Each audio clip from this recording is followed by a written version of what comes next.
Live every night on the Halos in the Infield Baseball Network. Think about it. We'll get into everything that we're going to get into as we go along, but I got to rant real quick. But why would you throw out an inexperienced pitcher in a game you're still close in?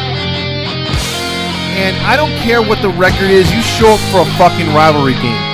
But he's actually talking to him constantly. That is a sign of a really, really good coach.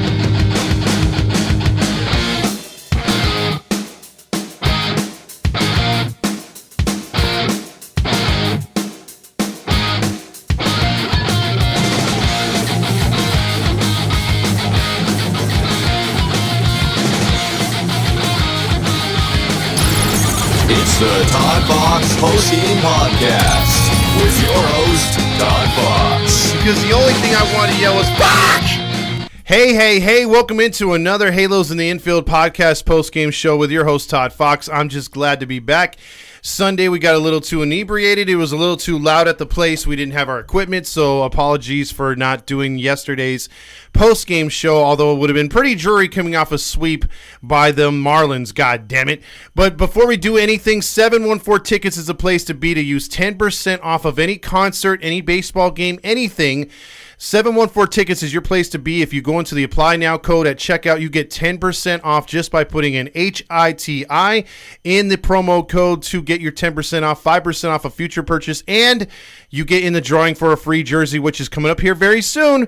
So we'll see who this month's winner is of the free jersey. Now, with that being said, one more thing. Do not forget to pick up your tickets for 714 Tickets first tailgate along with the Halos in the Infield July 1st. $55 gets you free tacos, free helmet nachos, gets you into the game, obviously. It gets you thunder sticks. It gets you a free Heedy shirt, NWO style, and you'll get the bobblehead, obviously, that they're promoting for the Angels game. And then you can also join us afterwards for $1 off and buy one, get one free specials at Noble Brewing after the game. So spend the fucking day with us July 1st and purchase those $55 tickets. They'll sit you in section 237. It's a hell of a deal. Please do this. It's going to be a lot of fun, trust me, on July 1st. So with that being said, let's get to what happened tonight. A lot to talk about in this game because it started off like most of the Angel games do. They put up a crooked number at some point, and then they just lay down and die for a good portion of the game, if not the whole game. And it appeared it was going to go that way. The Angels jumped off to a 4-0 first inning lead. We've seen them do this before. We've seen them get a 5-run lead and lose. So this one was not one of those ones where you could just put away and say, this game's over, blah, blah, blah. But Brandon Drury got a home run after Renfroe had struck out with 2 outs, big clutch 3-run home run in the first inning to make it 3-0, and you're thinking, okay, Angels got a 3-run lead. Then Matt Thaiss goes, bro, anything you could do, I could do better. Watch this, dude. And he's like, whoa, and it went all the way into left field, and it was a 4-0 lead, and you're feeling pretty good. But Eloy Jimenez singles on a sharp line drive in the bottom of the first inning because God forbid that this team can ever, and I mean ever, no matter who's pitching, ever get a shutdown inning. It never works. So Jimenez get a singles on a sharp line drive to the center fielder Trout, and Andrew Benintendi, who's usually an Angel killer from the past on his Royals days and also Red Sox days, had singled earlier. It was 4-1, but it stayed that way 4-1. So Andrew Vaughn hit a home run off of Griffin Canning. Now, at the time, Griffin Canning, besides those solo home runs he would give up after the RBI in the first inning, settled in through really good strikes. The what is it called? The tailing fastball or the two-seamer was killing those right-handed batters. I mean, he got quite a few strikeouts on that. And his curveball was on point, not too high, and a little bit out and over the outside part of the plate against righties. He was doing an excellent job mixing up his pitches. I don't know if that was Thaiss, if that was him or whoever, but he pitched really good, and he kept the White Sox off balance until the fourth inning when Andrew Vaughn hit a solo shot 4-2. The problem is, again, you were spotted 4 runs, and the offense laid down after that. You had a second inning, or I believe it was the third inning, where the Angels got 2 men on over to second and third, sacrifice for your 2 prime players. Now, this is what you want. You want Trout and Ohtani up with second and third. What happened? Strikeout. And they were bad strikeouts. You know, again, Trout watched one go down the middle early in the count when he could have did something. Even a sacrifice helps you out, gets you back the momentum that you lost by giving up the run. No, he couldn't do that. And then Ohtani came up there flailing and his helmet spinning around, and he just looked terrible in the box. All night, he swung at 5 pitches, Ohtani did, that were head high.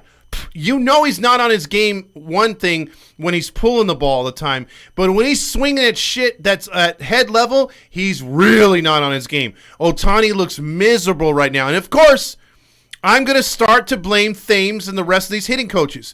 We're enough of the way into the season to where you can know your guys by now.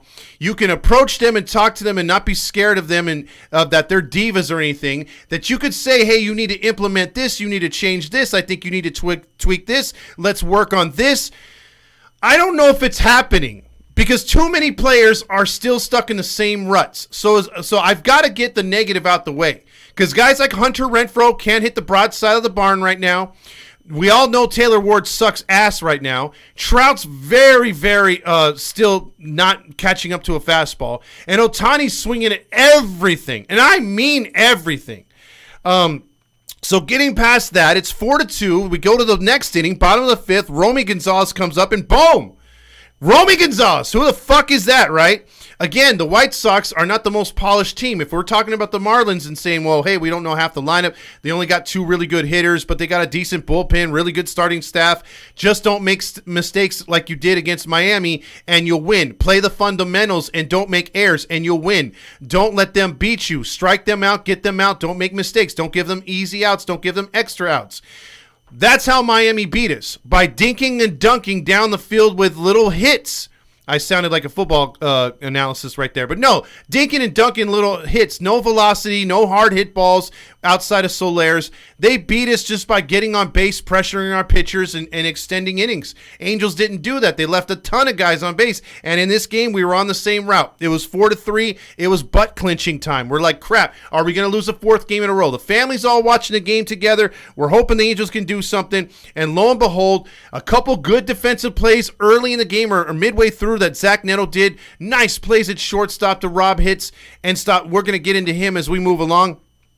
Zach Neto after our boy. Okay, now let me clear this up. Ben Joyce, the other night on Saturday, and I'm going to sit here and eat crow for this one. Because, again, we have a youth movement now in this organization. Think about it. Zach Neto, drafted last year. He's up in the majors, performing excellent. Sam Bachman, drafted 2 years ago. He's up in the organization. Yet, books yet to be written about him, but he's getting his opportunity. Chase Silseth, for the most part, he's going to stay up here. He's riding his own way as we go along. Ben Joyce now dips his feet in the water.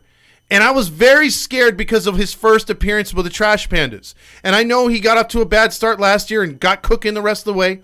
He got up to a bad start this year, got cooking right after that.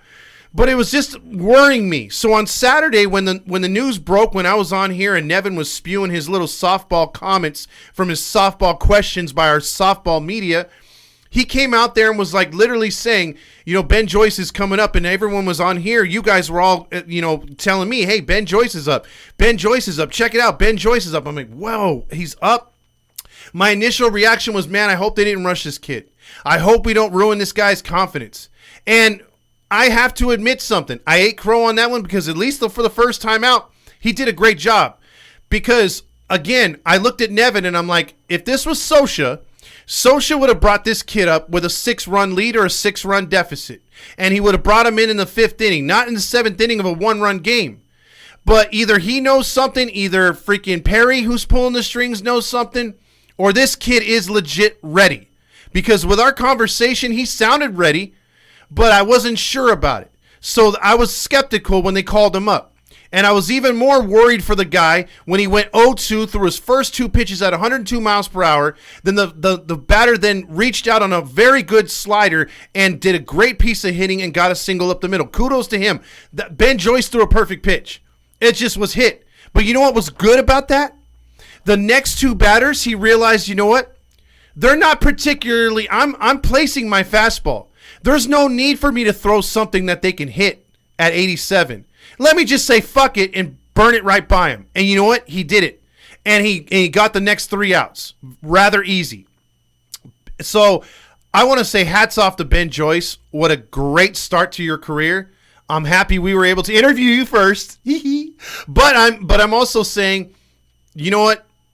I was wrong. And I will take that. I'd rather be wrong when it comes to something like that than be right. So I hope continued success to you, Silseth, Bachman, and Neto. Keep it going. Because the youth movement will turn into leaders as this team goes by. I could easily, the way when me and Fernando interviewed his father, Zach Neto, and Zach Neto himself, that dude's going to be a leader. And when he earns his stripes and can become a leader at some point, it's sad that he will have done it in way less time than Mike Trout has. Mike Trout gets the hat of leader in theory. He's no leader. We have no leaders on this team. But I would love for some of these young kids to take the realm when the chance is there in the future. I could see a guy like Zach Neto being our captain. Oh, captain, my captain. If the Yankees had a shortstop captain, I think we can too. I'm not saying he's Derek Jeter. He's Zach Neto. He's his own guy. But I think he can be great at some point. I really do. Whether he has to lose the leg kick that Rob was talking about in our prior podcast, which I encourage you guys to listen to, the one we dropped today. We talked a lot about Zach Neto before the game. And he was saying drop that leg kick and he could be more productive. Maybe that happens. But right now, even with the leg kick, fantastic young player. He's definitely the envy of other GMs in the league right now, being Perry, picking him up and the way he is already. So enough drooling over Neto and him. Well, I still got more drooling to do over Neto later, or right now even, but enough drooling over Joyce. But so if we move to the 8th inning, Zach Neto came up and again, did what Trout and Ohtani couldn't do with runners in scoring position and other opportunities earlier in the game. Zach Neto came up and hit a sacrifice fly to Eloy Jimenez, scored the run 5-3. Then Trout came through. I don't care what you say. If it went off the glove, Anderson should have got it or not. He had to go 10 feet to get that freaking ball. And whether or not he missed it, it goes down as a freaking single. So if you want to say Trout's not clutch, right there he was clutch. That was bottom of the 8th inning. He got one, or top of the 8th inning, past the 7th inning, got it off Anderson's glove. No matter what, it would have reached the outfield, but it didn't. They were able to get 1 run. If it reaches the outfield, they get 2. Well, who knows? Maybe our stupid-ass third base coach says, no, don't come home. But the run scored, and that was a big add-on run to be 6-3. Both runs were huge. Neto's was even bigger. After what happens in the 9th inning, well, first off, Davinsky comes in, and you know what he says? Matt Moore who? And I love it. I love the fact that he came up and just blew away the White Sox in the 8th inning. And then you had that emotional moment with Hendricks coming out there. And I love what the Angels did. I love the fact that they stopped. I love that Theis took himself out of the batter's box and let him have his moment. Now, I'm glad they were able to score those 2 runs off of Hendricks there in the 8th inning. But, you know, I'm glad the fans were there for him. I mean, what a way to stage 4 cancer, and you battled out of it. You made your return. You look healthy as an ox.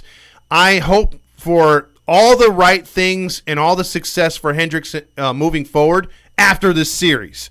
So now I felt bad that we scored a couple runs, but after the fact, no. But let's let him go no hitting for however long he has to after we play him.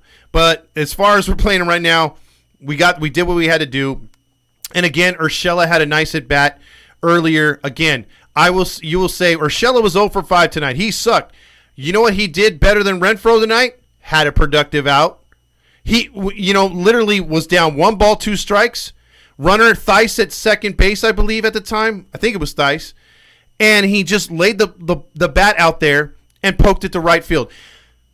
Urshela, either teach the morons on this team or our hitting coach how it's done and how to use your bat to your advantage and take what the pitcher gives you, or start charging these fools in the batting cage on how to be a better batter. Because it's clear to see, even Swilly and Fernando said it in our box on Sunday when we were talking Angels baseball, he's probably our best hitter on the club. Hands down, can do whatever it takes, and he'll do whatever you need. And he's the most unselfish player on the team, so that will go unrecognized in the post-game show today on Bally's. It will go unrecognized to most fans. But that at bat where he moved the runner over even though he's 0 for 5, he had a productive night. I would never, even if he was the only player that was 0 for 5 tonight, I would not give the freaking nachos to Urshela because of that productive at bat led to a run. That's what I want from my ball players. Again, I'm okay with guys going 0 for 3. But if you had in those 3 at bats a walk or you moved a guy over, a sacrifice, hey man, that's a good night. You did your job. You don't always have to get a hit in my book to be a hero out there. You're a 0 when you make no contact. When you look like Shohei Ohtani out there. That's when you look like you need a heaping helping of fucking nachos. Not just nachos, fucking nachos. The win goes to Griffin Canning. Griffin Canning pitched good tonight. He goes to 4-2. Second straight dominating performance.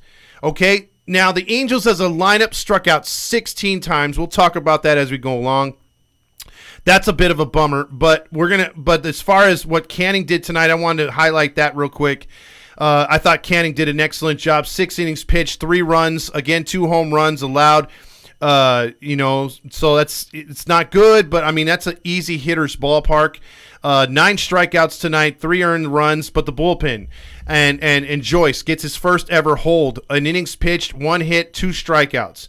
Davinsky clean. 1, 2, 3. Estevez, okay, gave up the solo, looked a little wild, made it a little wild there at the 9th.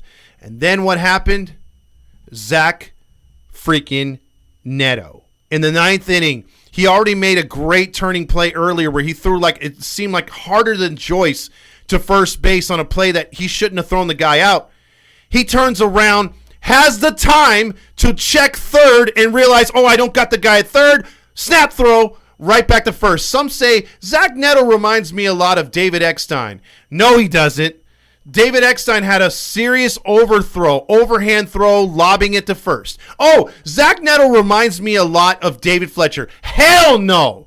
Fletcher never had that kind of range, and he never had quite the arm.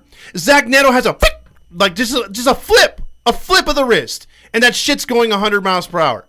That guy is something else. I'm telling you. Some people said, oh, he reminds me of Squid. Fuck Squid, first off. And second, Squid didn't even have that kind of arm. He had a strong arm. He could throw on the run, and he could smile and take credit for being a 150 hitter. But Zach Neto is on another level, baby. Another freaking level. And if you think I'm drinking the honk juice, because that's going to be a thing now from Roger. You got to drink the honk juice. That's what you got to do. You got to be a Halo honk for life. And you got to drink the honk juice. But I'm telling you, this guy, and now that, I broke the actual Halo honk, I had to download this. So now you have this as a soundbite. I'm giving honks out for honk comments. And I'm honking myself. Because I think Zach Neto's a real freaking deal. And he's so impressive. And again, you can take negatives out of every game. And the only thing I will say besides them not scoring 16 strikeouts, making it too interesting when it didn't have to be, I will say the fact that we do play down to our opponents. And we did that with Miami. I want to see this team progress, but I'm not going to focus on all the negatives, because now we have to go back to this guy, because we have to make sure. Anymore. I just can't. And they can fire me if they want. You can fire me if you want. Sit around and listen to negative phone call after negative phone call. If you're a so-called Angel fan, if you're a Halo honk for life like me, then shut up. Yeah, then shut up and just honk your honk when you call in later. That's what we're going to do tonight, because there's too much positive. There's too much Magic Johnson up in here in Halos in the Infield postgame show. Let's get to some of the awards, by the way. I do want to highlight one more thing before I talk about Chicago. They said the attendance was 23,000. That's bullshit. That place was packed. That was at least 40,000. Kopech, for the way he started tonight, 4 1/3, 4 runs allowed, 5 hits, 2 walks, 10 strikeouts. I have a big-time problem with that as an Angel fan. I'm trying to keep it positive, but again, a guy who gives up 4 runs in the first inning should not be just crushing it with Ohtani numbers with strikeouts after that. And we played into his hands big time. And one more guy. Okay, we said Hendricks, right? And we gave him his kudos, and we said, you know what? good for you. You're player of the game in a way. You know, like if I had a player of the game type thing other than the Stamos, I would give it to him. Or most inspirational, Hendricks being backstage for cancer. That is a beautiful thing. A beautiful thing. You can't top that. But what I will say, the Angels said, hold my beer, when Keenan Middleton, Mr. I'm protesting and the whole shit. I'd rather do that than hone my skills as an Angel, get injured forever, and then shit the bed when we give you an opportunity, only to go to Seattle, do better there, then shit the bed there, be out of the league, and then come back to Chicago and you're sporting a 1.53 ERA, and you freaking make us look like crap in the 8th inning. I mean, wow, dude. I mean, I was already expecting the worst until we, I think it was the 9th or whenever he came in the 8th inning. But I was like, bro, I mean, like Middleton, really? You're going to let this guy make us look bad? So I was really, really feeling down with that because I'm like, bro, I mean, come on. But he's looking like the pitcher he should have been the entire time when the Angels had him. He had control, electric stuff, almost, high 90s, almost 100 miles per hour. But, boy, he didn't outpitch Ben Joyce tonight. Ben Joyce was the real deal tonight. So let's get into the Stamos Award, and you might know where I'm going with this one.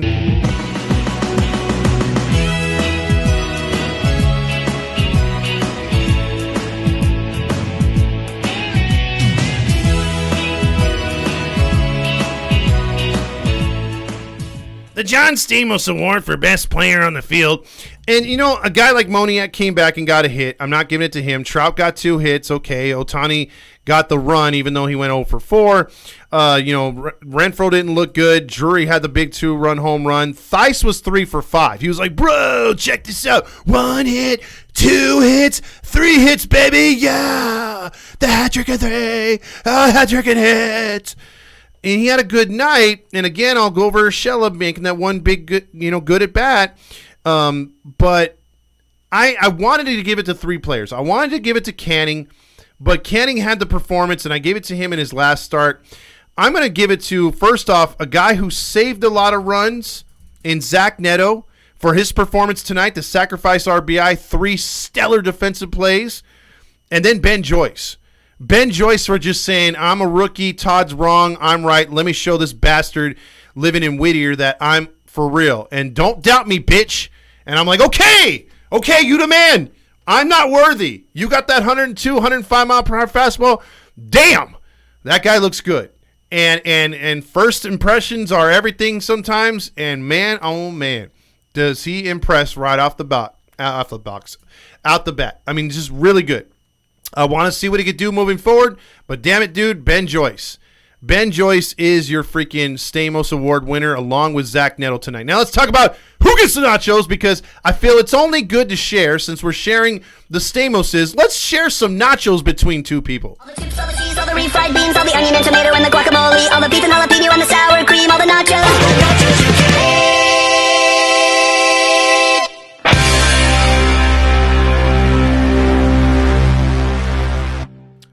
That would be Paul Sereno, but I think we're going to change it to Phil Nevin at some point for the Nacho Award night.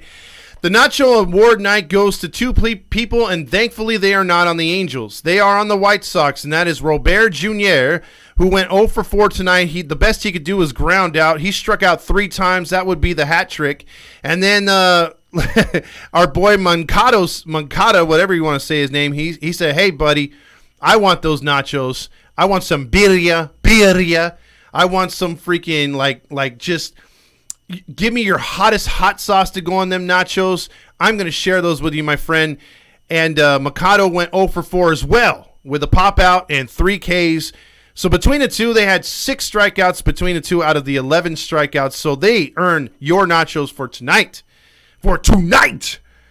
And so now we will now get into the comments. The Angels, I'm animated because it was it started great.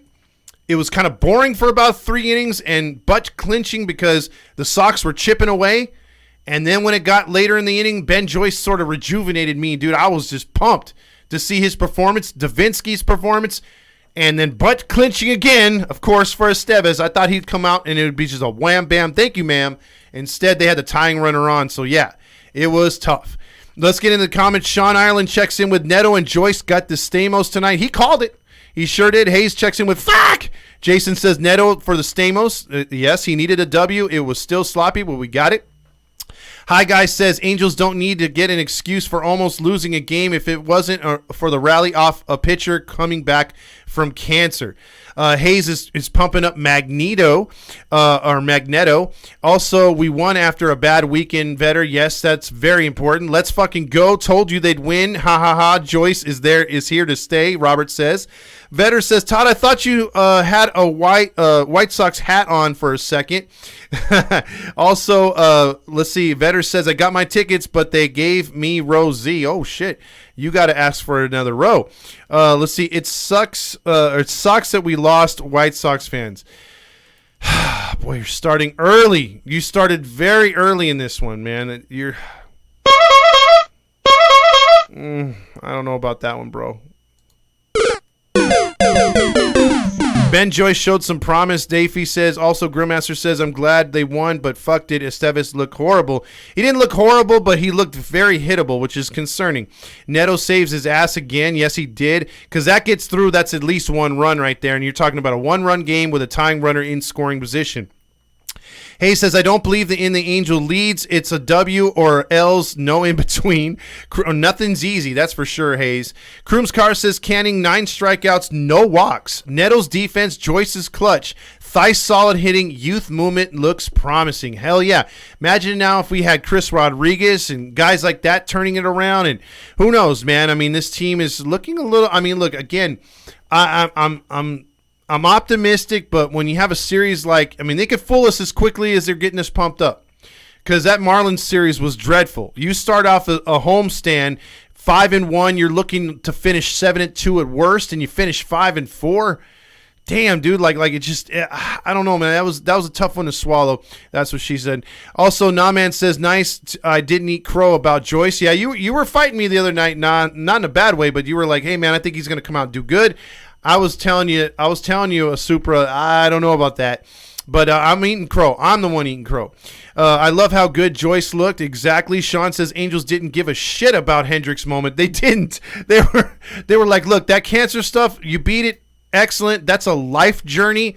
This is a baseball journey. You still got to pitch. It sounds bad, but hey, it's the truth. They could have rolled over and just gave him his moment, right? Vetter says, I like that the broadcast didn't go to commercial and Liam Hendricks came out. Exactly. That was beautiful. Happy for Hendricks, but glad we lit him up. He's always been a pain against us. Yes, and if it wasn't for our guy, Artie Moreno and Billy Epler at the time, Hendricks would be an Angel. He actually expressed want to be an Angel, and we just turned our backs on him. Also, Trout got a hit that was that we got to run. Are we in the time of Wyatt Earp or time warp? I'm sorry, time. Sterling says, congrats on the Angels win, but more importantly, congrats to Liam Hendricks for beating cancer right now out of his noggin. Hell yeah. Good for him, and if anyone could do it, he could do it. That's for damn sure. Once Joyce proves himself, it should be Davinsky, Joyce, Estevez. Once Moore comes back, we're going to have one solid bridge to the closer. Now, what do you do with Silseth? What do you do with Bachman? Bachman's another guy who could start and who could pitch in relief. So do you use 2 high picks and just keep them in the bullpen to stabilize the bullpen, or do you move them into the rotation? Because, again, Jaime got bumped for Ohtani the other day.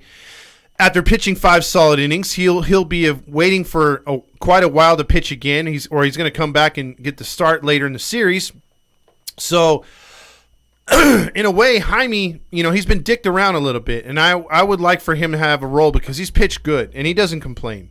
Vetter says, people on Twitter started getting mad about me because I gave Ohtani the smallest amount of criticism. Well, Twitter's very mean. First, props up to Hendricks. Camfrey says, and what he did tonight, he was able to pitch after what he had to deal with. Neto was amazing, especially on that last play. Do you think Ohtani needs to sit a game or two with to a bat at bat? Well, yeah, I know he's looking at his tablet. He does need to sit. He does need to freaking understand that he's not above the team, and he needs to really relax and chill and give another guy an at bat for a game if we're sitting everybody else. Excuse me. because I feel that he's just waving at everything. Down and in, sliders are a problem. He's even missing some stuff down the middle because he's expecting those sliders. He's trying to drive, and he's got nothing but a freaking launch angle right now. He's having terrible at-bats. Balls, I know who wants balls, and that would probably be this guy. I was pretty cocky. I want balls and John Stamos. Marty says Ohtani needs to slow things down at the plate, swinging at too many pitches. Alex says, Weto, Neto. We struck out 16 times. Sereno applauses. Also, Marty says, super proud of the fellow Aussie, Liam Hendricks, coming back from cancer. Absolutely. He is a baller. Duffy says, now that we are supporting a cast of Trout and Ohtani, it feels like, or we have a supporting cast, it feels like they're not coming through for the team as much as they should. Absolutely. You have 7 other guys in this lineup who can register at least a hit or two a game. So if you're just doing your job a little bit, this team could score a lot more runs. Sydney says it might actually be the double-A balls holding him back. He looked in with his control today. You're not the first one to say it, Sydney, but that's a good call. Also, they all sound ready. Even Adele said he was ready before he even played a game. True, Magneto.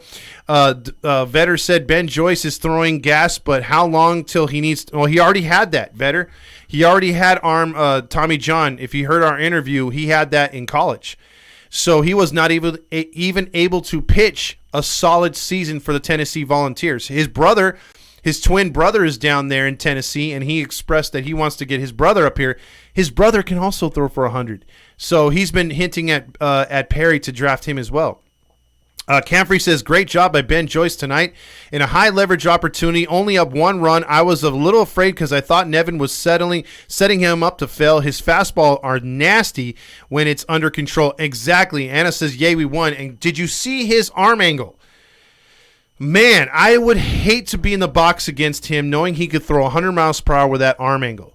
And if he could take a couple miles per hour off that slider and off the changeup that you didn't even get to see tonight, holy shit. Because if he's able to set you up 0-2 with a fastball, you're either guessing it's another fastball or he could just drop one on you and you look silly in the box. So, wow. Rookie of the year, Alex says. Zach Neto legit saved the game tonight. He is in Halo.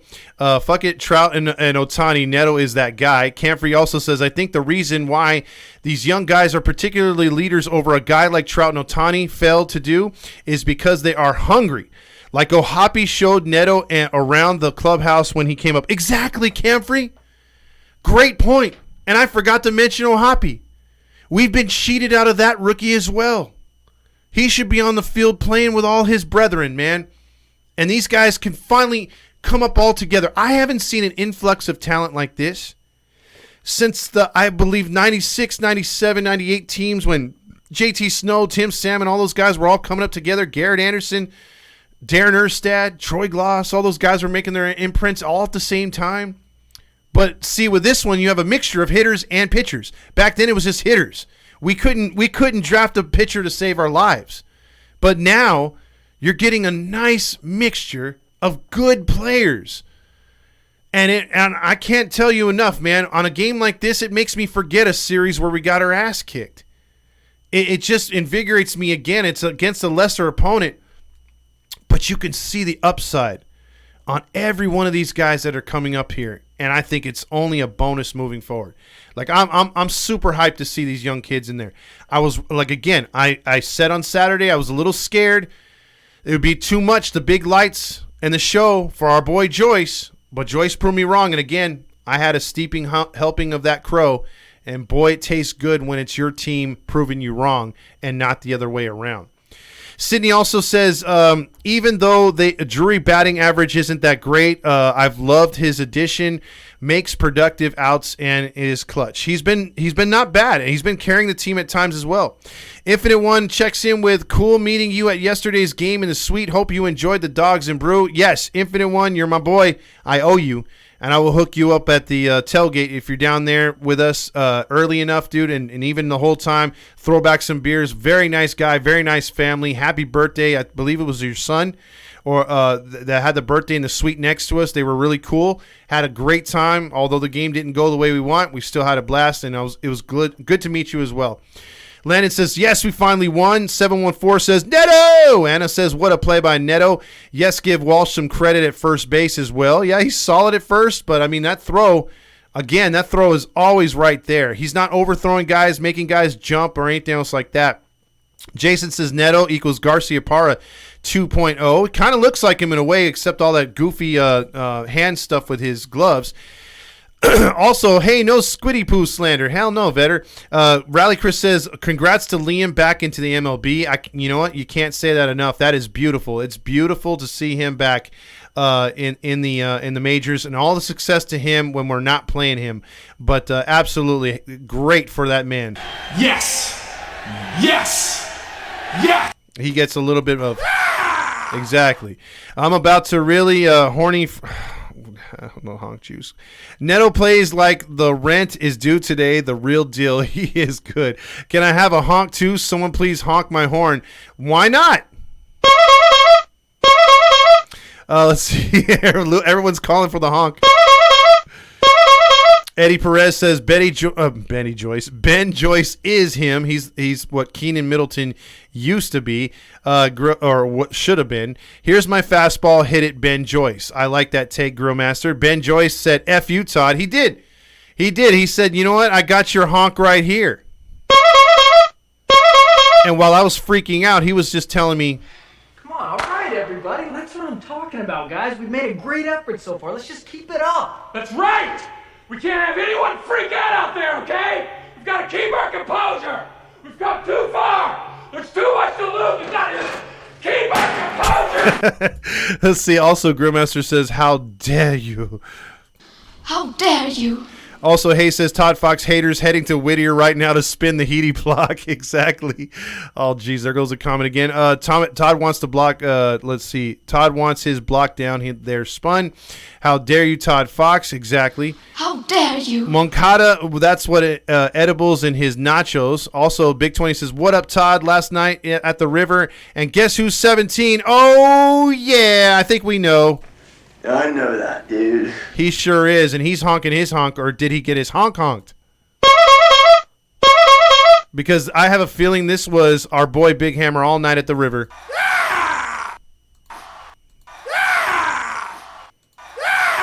Over and over and over.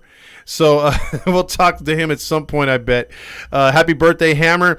Also, Fabio checks in with, I'm so glad we finally have a dependable shortstop. No shit. Man. It is good. Hammer, enjoy your hot dudes tonight. Oh, geez, here we go. Thanks, but my baby bash is this summer at the beach all day. At the bonfire. Let's see.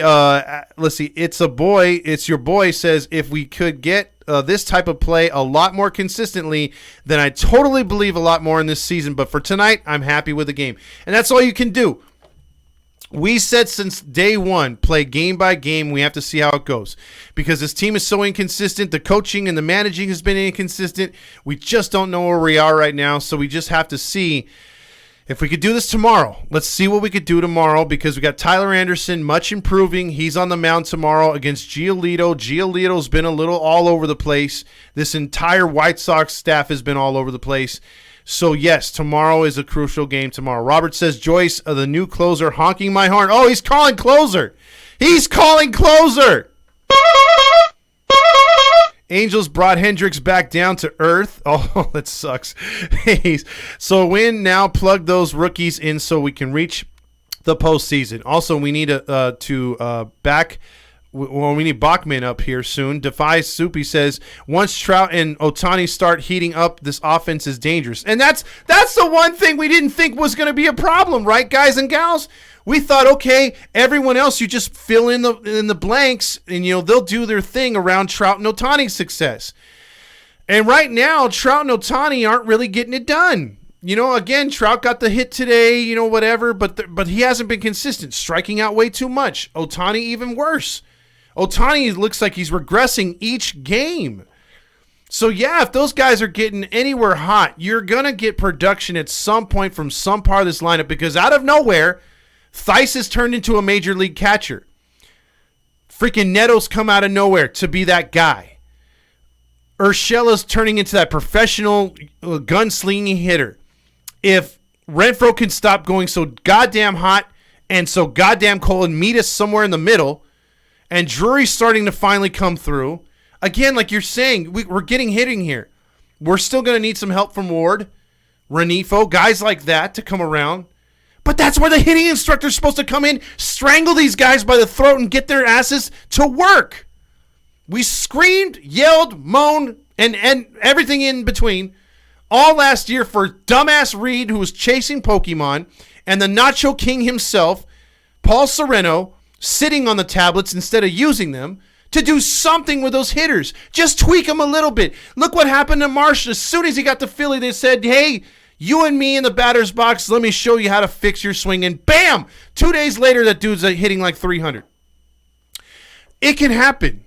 I just don't know if we possess the power and the leadership and the management to do that to some of these guys who are struggling. It's either the coach's problem, or again, we have too many goddamn divas on this team that don't want to listen to reason and don't want to be taught, even at the major league level. They think they're above it. I hope it's not that.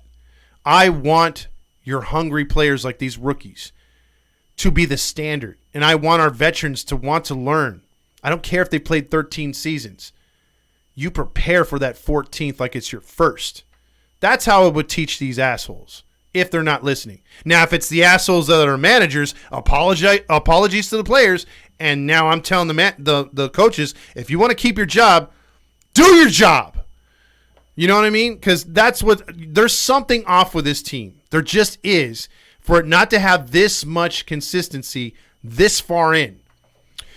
Dan says, oh, there you are. Light that baby up. Joyce looked fucking great. His slowest pitch was 100. What the fuck? No, actually, it was 87. That was that slider that hitter got a very lucky hit on. Sports News says Neto or Squid. Gee, which one did I pick? Sydney says it would be so funny to have the Joyce twins in our bullpen. That would be hella good. Vetter says, Todd, did you have a show yesterday? I was waiting like a sad little puppy for like 30 minutes after the game. No, dude, it took us 30 minutes to leave the park in general, and then we got over to the brew house, and that thing was way too loud to do a show. So, like I said, I apologize for yesterday not being on. For Eating Crow, can we get a crow sound on the soundboard? Working on it. Sean says throwing 102 mile per hour sinkers is scary. It sure is. Jesus says, light that baby up. Let's fucking go. Hopefully tomorrow Chris Davinsky enters to relieve Ben Joyce, save the game. And you know what? Congratulations, Jesus. Again, he has been touting, Jesus, my boy, has been touting for all these youngsters to come up like a lot of you have. So he's not the only one, but I know he's super excited because I know how he gets. And I know he has a big smile on his face because he was looking and telling me, hey, man, I think Joyce is going to come through. And he's been asking, when's Joyce? Any news on Joyce? Any news? And you know what, bro? You got your boy up here, and he performed. So I'm happy for everybody that was calling for him to come up because that's another part of being the fan is seeing that's our guy. You know, we drafted him. He's in our organization. That's why it hurts when guys like Marsh leave. And to a matter of fact, I don't care who we get back for Adele, whether it's a better player or not. When Adele leaves, I'm going to be sad because just like I was when Marsh went, you know, we got a good return for Marsh. That's okay. I wasn't sad when Syndergaard left because Syndergaard was a hired gun, 1 year rental. But losing Adele, I'm going to think of what could have been. And what he could have turned into, and if he flourishes somewhere else, I'm going to be like, God damn it! It was our coaching, and it was our management, and it was us jerking a delicate guy around. We should have hired a psychiatrist. No shit. I'm not shitting on him to get him mentally strong because I think Adele possesses everything to be a good quality hitter, but I think he gets into his head way too much, and I think he reads a lot what we write online. I really do. And that's dangerous for a professional. Sydney says, yeah, I saw Bachman showing Joyce around in on Instagram post yesterday. No veteran leaders on this team. Exactly. That should have been Mike Trout. If Hunter Renfroe was an angel for a long time, should have been his job. Otani's not going to do it. I get it. But, yeah, there should be somebody on this team. That's why it was so sad to see Syndergaard be the leader of the bullpen last year. Bro barely got here, and he's given the keys. And the year before, you know who it was? It was the guy who went to the Giants. He was the overall leader here. And that is, it makes no sense. It makes no sense. Some dude honked his little honker. Let's see. Also, Jason says, Ohtani playing like he's waiting to be traded. And if he's waiting to be traded, I think the Angels might facilitate him the way he's hitting. You got to play your ass off, and this is supposed to be your big deal, your big year. 535, I don't know about that. Trout and Ohtani, I need to start heating up. I like that. Vetter also says we did a lot of moaning last year. Exactly, we did. Dan says Trout got a hit with nobody on. Pitch Ohtani, 95-96. He swings and misses up. Then pitch down and away, and he swings uselessly, and he strikes out, and his helmet flips around too. They should come up with a bobblehead like that where it flips around on a strikeout. Speaking of moaning, Todd, get a woman. See, again, that's where that doesn't tie into anything baseball, and it's not relatable because it doesn't come off a prior joke or anything else, and it's a bad joke, man. I mean, I'm telling you, I've got to manage your joking skills like some of these guys manage the hitters or the, I'll be your joke coach. Also, Robert says Sorrento liked sitting on the tablets because they would vibrate only on. Stop it. It's like a family show, Todd. Don't read that one. I just did. See, that one was funny, though. Don't want Don Lemon to already say that Trout is past his prime. Sports news. Little Wayne says Joyce won't be the closer this year because part of being a closer is availability because he's coming off of Tommy John. They don't pitch him back-to-back games, but he can be a valuable bridge to Estevez. Well, he's not quite. He's far removed from that, thankfully. But yeah, they're gonna pitch him with kid gloves. One thing you can see, let's just say a couple weeks go by, Little Wayne, and Ben Joyce is still pitching to maybe a 1 ERA, or he hasn't given up anything, and Estevez is still lights out, and you have this crazy notion that continues with philosophy, and he doesn't want to pitch a guy back to back. So what's going to happen, in my mind, what I would do, and when Moore comes back, pitch Moore and Estevez in the 8th and the 9th inning for one night. So let's say they're playing a 3-game series versus the Mariners. Moore sets up Estevez, good afternoon, good night, game over, right? So then the next night, if you're so scared of using those two guys back-to-back, why not go like what they were talking about? Davinsky, Joyce to close it out. Or vice versa. Go Joyce, Davinsky. I'm fine with that. Those are 4 guys who can close. And it's so, I'm fine with that. Again, if you're going to be such a pussy, like I think Phil Nevin is, and you're not going to push these guys for over a game when they're more than capable of doing it, then just do that. Come up with a formula. Don't pitch Joyce when Estevez pitches. Don't pitch Davinsky when Moore and Estevez are your guys for that night. And save them for the next night. That way, you're not left with, who we got left in the bullpen? Loop. And then you're stuck with Loop closing. Fuck that. Or Tucker Davidson. Think. And I bet you philosophy would hear this and be like, I like Tucker Davidson. And you know what? Loop has a really good country song. I'm going to stick with him the night after. Jason says if Rendon got a hit in his knee like Ohtani did, he'd be out for 2 months. Dan Rio says 87. Really? I'm kind of that drunk. Yeah, he did hit only double digits once. Shohei Ohtani and Mike Trout are playing like Pokemon. Go please wake them up soon. The Rare Dude says it's about time fucking Florida sweeps us. Yeah, good win tonight. Exactly. That was not. I didn't see that one coming. On our podcast prior to the Miami series, me and Fernando were honking our honks saying the Angels are going to sweep the Marlins. And it didn't happen. It was a bad take. Also, were you sad that Squiddy Poo left? Oh, yeah, I'm devastated. The Rare Dude also says good win tonight. And now watched Joyce, Davinsky, and Estevez each not pitch tomorrow because of Phil. Exactly, Grill. Syndergaard leaving, I'm still very... You used that way too much. Vetter said Alex Cobb. So did XNC. So did Lakers fan in Japan. Yeah, Cobb was, if you look back, on that 2021 team. He was a leader for that team. 1 year wonder. That was Tony Watson. I miss our dear Watson now that he retired. Jeez. Thank you for the shout out, ToddFox, and I send you a shout out from Bellflower, California. Love you, man. Good fan right there. Vetter says, I think Ohtani is trying to be like Bartolo Colon with his helmet. Yeah, dude. Bartolo had those great strikeouts when he wasn't hitting a grand slam in San Diego. The Rare Dude says, our pitchers need to pitch more like 6 fucking innings, especially in their winning and pitching well. Let the guys pitch. And a lot of those guys, if they can give us 6 innings, I'm not blown away by our bullpen, but it's getting better.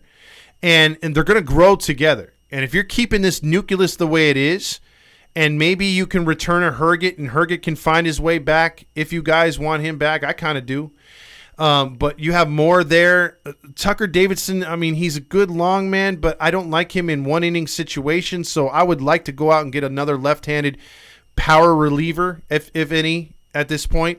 And I want to see what Bachman does moving forward. I want to see Silseth continue to improve.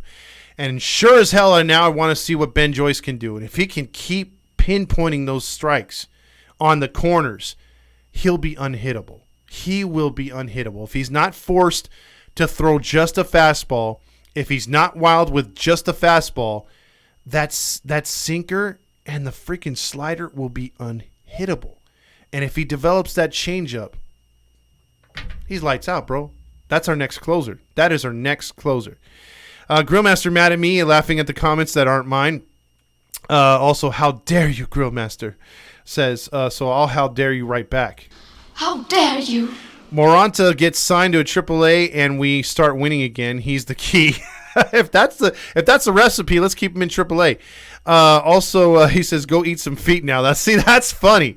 That one's funny. And screw you, Grillmaster. Bastard. Let's see. Imagine it's the real Lil Wayne on here. Oh, yeah, that'd be great. That would be great. And then we wouldn't be able to understand him for the most part. But the dude has some good lyrics if you can understand what he says. Also, Landon is not yet, almost. ToddFox, what's your dream bullpen for the Halos? Like I said, right now, if we're playing philosophy, you have to go with, I would go with Morris Stevis because they work. And then it would just be who do we bridge in the 7th inning for them. And then it would be 8th inning Joyce if he continues to be good. And then 9th inning close with Davinsky. And then maybe you could bridge between the two guys, Sam Bachman and Silseth. So maybe that would be your kind of A closers and B closers. Or A back at the end of the bullpen one night, B back at the end of the bullpen the next night. Because if you can't pitch these mofos 2 nights in a row, then you might as well just go 1 here, 1 there, 1 here, 1 there, and go down the line. And if they continue to power pitch their way to victories, then yes, give us 6 innings as a start, Jesus, and watch the bullpen take over. And then you won't be as loopy and won't feel as hergety or whatever, even if that's a word, about these pitchers coming in there that you doubt. Finally, maybe you have some established young arms that haven't been seen. There's not that much video on that can work and learn at the same time and dominate. Maybe we can get on a good winning streak. Maybe I'm just honkish tonight, but I do feel good about tonight because I'm being positive, right, Roger? Quick, Sosha's gotta go. It's this guy's fault. It's that guy's fault. Forget it. Let it go. We got a lot of baseball left to be played, and the season starts tonight. Yeah, the season starts tonight, motherfuckers. That's what it does. It starts tonight. We're 1-0, baby. Yeah, James, play the highlights of the home runs, James. Because why? Wow, winning. Also, these guys get hurt because they don't pitch enough. This fucking load management bullshit ruins players. And it ruins the game, the Rare Dude. Dan Rio says, Neto looked great. Hard to believe he's a rookie. His range is amazing. Hard to believe he's never played a full minor league season. Joyce was in double digits more than once. Are you backwards? He was 100 plus nonstop. No, I'm saying, Dan, he only threw double digits once. He only threw 87 miles per hour once. All the other pitches were 100 miles per hour. So the only hit he gave up was on a slider away. Everything else was just 100 and unhittable. So you're right there. Only pitch Davidson if we're up by a bunch. I agree right there. Greg37 says, this motherfucker Kopech intentionally beamed Ohtani with a four-seam fastball. Look at his release point, clearly in control and right into the batter's box. What the fuck was the response from the Angels? Pussies. Yeah, wait, you expect this team to fight? Man, what kind of Angel fan are you? We don't fight. When our guys get hit, we just shake it off and say, get to first base, pussy. We don't even shout back. I mean, look, it took Rendon and a couple other guys. And do we not forget what happened last year when literally Nevin was getting held by his collar by that wanker spanker, and he was yelling at our manager. Our manager. There was Angel players all around him. No one broke it up and said, get your hands off our manager. That should tell you something. You mean it? Let me make this very clear.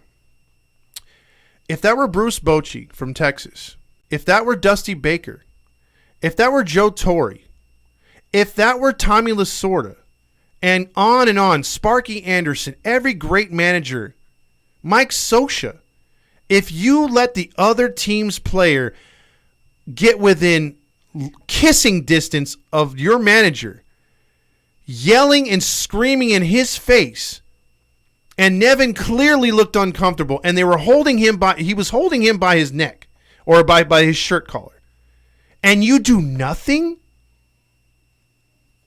That is poor leadership. That is telling of what kind of team that was last year and to what it is this year. Because if you remember too, Wantz was the guy who hit Wanker Spanker. And Wantz pussied out bigger than any of the other players. Even the Nevin thing was atrocious. But you had the one guy that everybody hates, Rendon, with a cast, willing to throw punches. And everybody else held back. Everybody else held back. And Wantz apologized to Wanker Spanker. He apologized. He said, I'm sorry. They told me to throw to you. And if you don't believe me, go to YouTube and watch it. Watch John Boy break the video down on YouTube. And he lip reads exactly what Wantz says.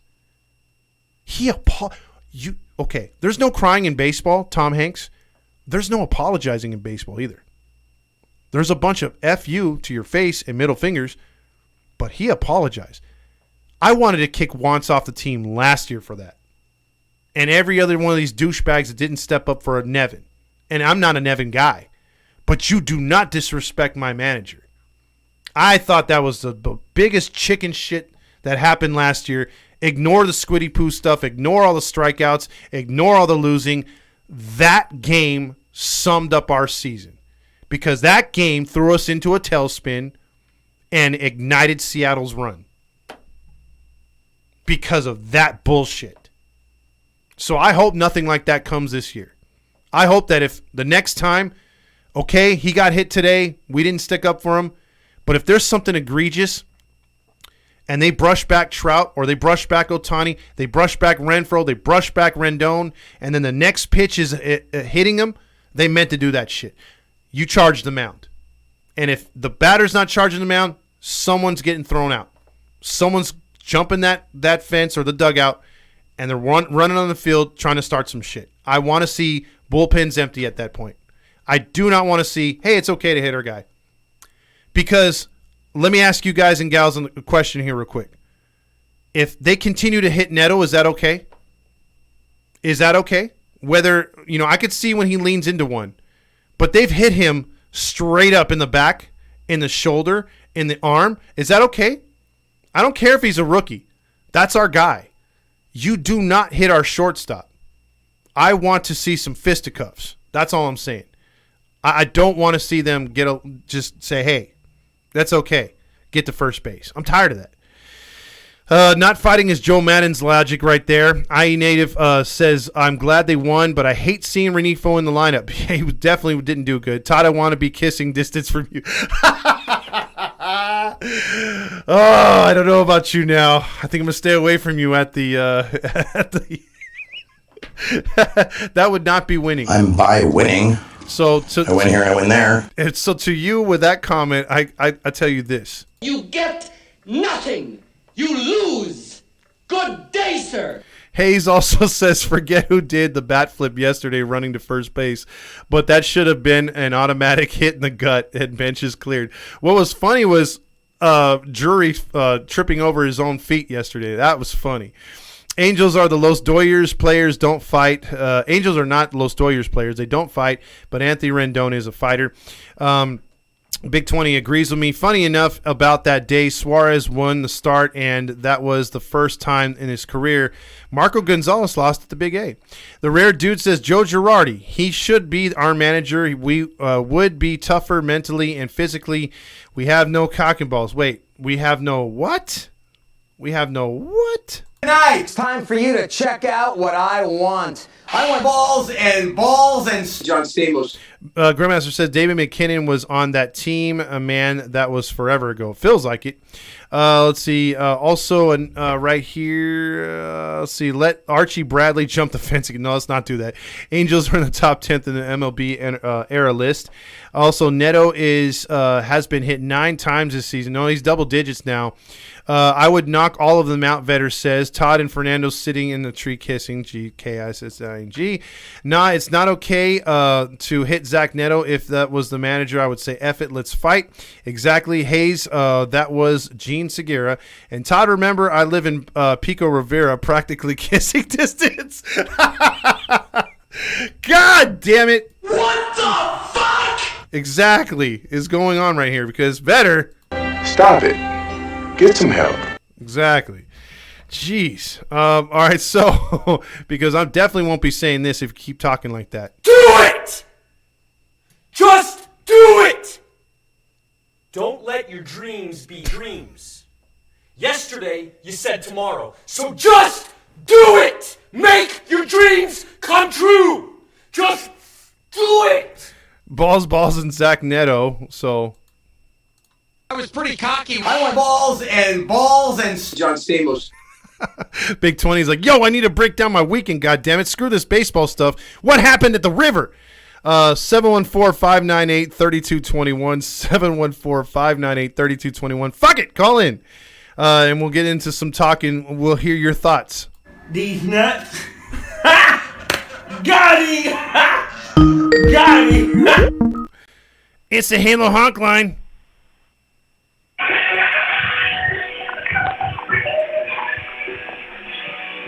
This is what we need to bring back. But we can't do that. I don't think we even deserve that song after the Marlins series. Yeah, we don't deserve Guns N' Roses. Well, the Marlins, they played small ball, they played fundamental ball, and they beat us straight up. I mean, there's nothing else to say. But there's one thing they did that Campbell caught them yesterday, though, that we don't do. What's that? Bunting. Yes. The bunting was good from them. They did some good sacrificing. They pressured. They worked walks. They didn't strike out. They weren't trying to hit home runs. When this team, the Angels, actually try to put on a good performance, unlike Trout and Ohtani tonight, for the most part, guys were just taking what pitchers were giving them. Look at Theis's at bats. I crap on the guy all the time, but he's been hitting really good and smart at bats, and I really look stupid the more he's hitting. Yeah, we're all eating our words when Theis debuted. We were all like, get this guy out of here. And now we're like, oh, shit, keep him down. Yeah, I mean, he's coming through. And again, the other night, too, Wallach came off the bench, got a hit. I mean, the catching department isn't a problem for us right now. Until Statue comes back. Yeah, when he comes back, then all hell is going to break loose. It's like, oh, nice. Remember how good you were for us? We're going to put this guy who's done shit for us, dog shit for us.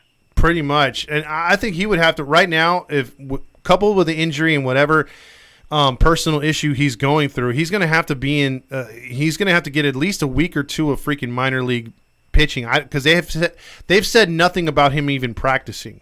So you've been out this long, he might just miss the whole season, dude. We might see O'Hoppe before we see him. Yeah, O'Hoppe, at the earliest, he could be back in August. early. It's like 6 months, and he got injured in April. Yeah, he's making tremendous progression. I heard that he could be ready to play in August, and then after a rehab stint, could be good to go in September. Yeah. But next year, I would like to see it, like, O'Hoppy is our starter, Theis and Wallach. Those three guys on the big roster. And Stassi, thank you for your service. Get fucking lost. Oh, man. Well, look, baseball side, yes, get lost, but family side, praying for you. You know what I mean? It's one of those. But yeah, I mean, right now we don't need statue Stassi. We don't. You know, we already got a statue in front of the hats, and that's Gene Autry. We don't need another one. Not on the plate, anyway. So, yeah. But we'll get him. Hopefully, we'll get him tomorrow. I like our chances with Anderson on the mound. He's looked a lot better, but he's got to keep those pitches down, dude, because that's an easy ass ballpark to hit home runs. The new Kaminsky. So, yeah. Yeah, and we picked up a guy who did well for the Dodgers last year, Tyler Anderson. Mm-hmm. Stole him from Los Angeles dumbass Warriors. Yes. Then it's time for him to show what he's made of, and I know he wasn't going to pitch like he did with the Dodgers, but damn, you know, like at least get your ERA under 4 or around 4.25. I'll take that even. But you know, because from what we're paying him, I don't think he's given us the return yet. But he has pitched a little bit better, so I'm trying to give him the benefit of the doubt. We can say the same about Trout and Ohtani. They have not pulled through what we're paying them. Oh yeah, I mean, you got the three highest paid players are not living up to their contracts right now. Trout, Mike Trout, Ohtani, and Rendon. Yeah, so go ahead. Rendon is Rendon. What the fuck? We heard he could be back Friday. He was going to be back Friday, and he has not made a return yet. What the fuck? Well, yeah, I mean, that's a hell of a bruise, you know, like on his inner thigh. You know, that ball hit him, and he's like, oh, I have to hit the IL. And he's missed more than 7 games like was first projected. So it's like he's barely fielding balls right now, so we might not see him to the homestand, I think. He might not even be ready for Houston. This is the team. This is why we've been labeled as pussies, where someone on, like, say for example, Mookie Betts, that happened to him, he'd say, I don't give a fuck, I'll rub some dirt on it and I'm getting back out there. Yeah, he'd play through. Yep. Yeah, and it's like, oh, I'm old, I got drafted, I was drafted in 2013, 10th year in the league. There are players with longer careers that when they get like that, they rub dirt on it and get the fuck back out there. That's the big thing in baseball. You rub some dirt on it and get back out there. Yeah, that's true. Something like O'Hoppy or a broken bone, get the fuck back out there. But we have Nevin as the manager, who's probably the biggest pussy on the team. Well, I mean, a leader is only as good as he leads, and if he's not leading, and if he has that mentality of you can get in my face, well, apparently the rest of the players will take that same direction. They follow the leader, and the leader's supposedly him. So we'll see, man. Last year, Rendon, he was in a fucking casket, and he was ready to punch Winker in the fucking face. It looked like. Yeah, he did. For manage the Nevin. Yeah, I mean, dude's got a mean streak. I'll give him that. But use some of that and become a tougher ball player. And I don't care if you're in a Princess Fairy uniform. If you're a tougher ball player and you play in a uniform like that, I don't care. As long as we're winning, I don't care. I don't need you to be a tough guy. I don't need you to be a fighting guy. You could barely stay healthy yourself. Just stay healthy, stay on the team, and try to work some of that contract and make it not be so depressing. Because it's depressing every time I think about how much they're paying him. And I don't even pay his checks. Imagine if that money was coming out of your pocket or mine. Good God, I wouldn't want to see the guy. I'd be like, don't even look at me. Don't call me. Don't text me. Screw you. You know? We need to start making plays like Lenny Randall did for the Mets, just to blow out the blown foul ball, the greatest play of all time. Yeah, you got to do stuff like that, or at least get some hits. But all right, man, good call, dude. Yeah, we actually got to meet Lenny though in the parking lot. Oh wow, nice. That's an awesome memory right there. Say hi to the grandpa for me, all right? All right, Landon. Today we're on the fuck! Exactly. We got to win. No fuck. All right, that's Landon right there. Also, IE Native says, can we have an Angels party at Pizza Mania? Vetter says, I don't like that place. It is a Dodger hangout, but I love that pizza. So I'll disagree with you right there. I hate the fans that are there. They got mostly Dodger crap there, but that's good pizza, man. It's the Halo Honk line. Hey, I know that, dude. What's up, man? So, guess what? Happy birthday! Oh no. Yeah, you guessed it. And guess what? What? I stayed up super late last night with my friends. So we're looking at that way and saying, hey, bud, let's party. Yeah. Oh, where'd you get this jacket? I celebrated today with cake and ice cream. It was super fun because my friends got me and threw me in the water. Like, you know how they, like, smear the cake on your face? Oh, so they rub the cake in your face? That sucks. Yeah, but I jumped in the water, so I'm chilling. So I jumped in. Yeah. But last night, I got super lit off Shirley Temples and stayed at 3 a.m. Past my 12 o'clock, like after my birthday started. Now, wait, hold on. Let me make sure your innocence card isn't taken away. Yeah. So you say you were drunk off of Shirley Temples, all right? What's in a Shirley Temple? Yeah. Let's see. Shirley Temple is Sprite, and I think fruit punch, right? Or, I don't. I love you, Big 20. You know that, right? I love you, bro. That is awesome because there are some numbnuts that'll be like, he's advocating for beer drinking.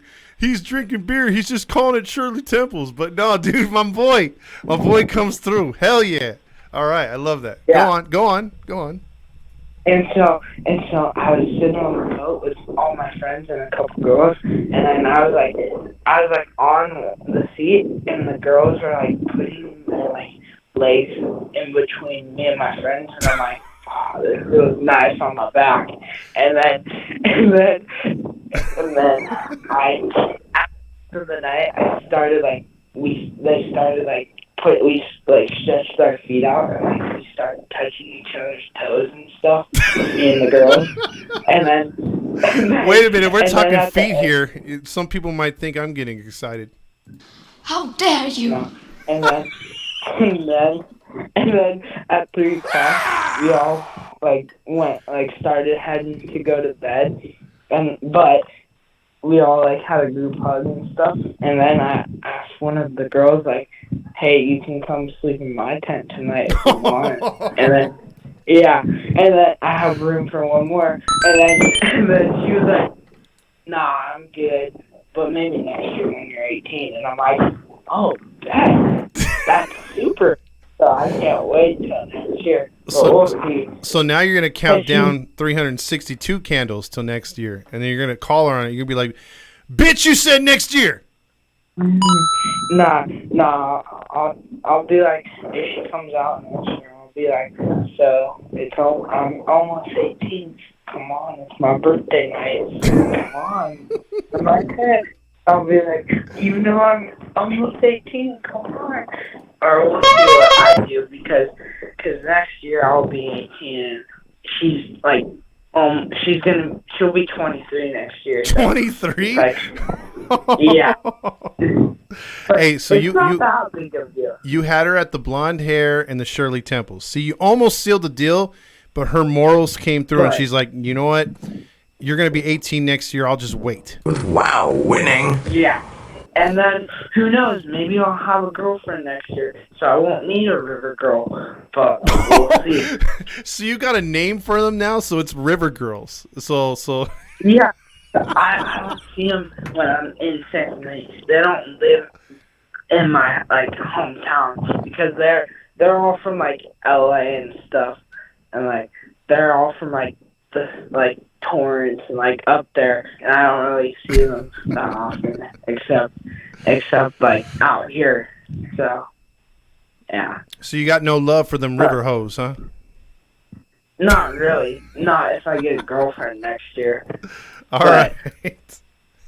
But if I get a girlfriend, I can bring her out, and we'll see what happens on my birthday night. We'll see what she says, and maybe we'll do some stuff in the tent every night.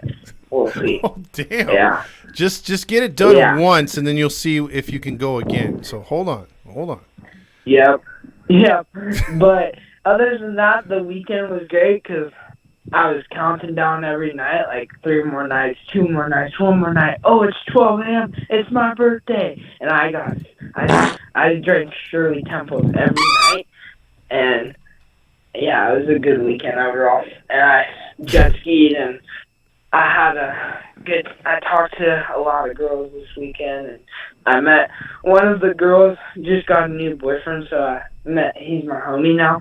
And then, and that was pretty. Actually, 2 of the girls got boyfriends. So.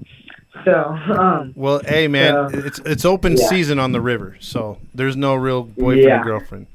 So hey man. Yeah, but go ahead. I got another call. But yeah, it was fun this weekend, and.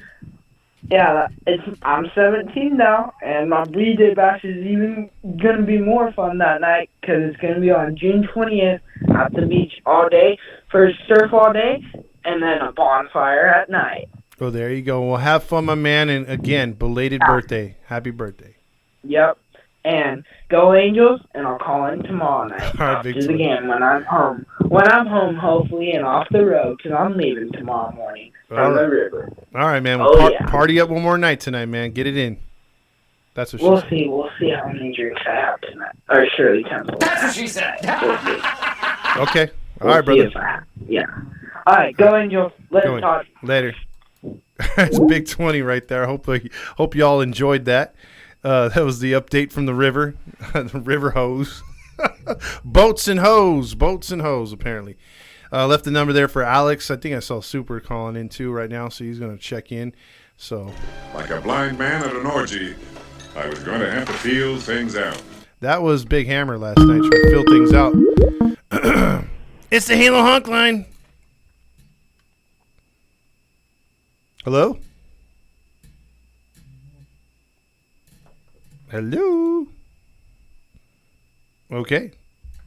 That was Super right there. So no call right there. Big win tonight. Anytime you can get a W and break a losing streak, it's a more than positive.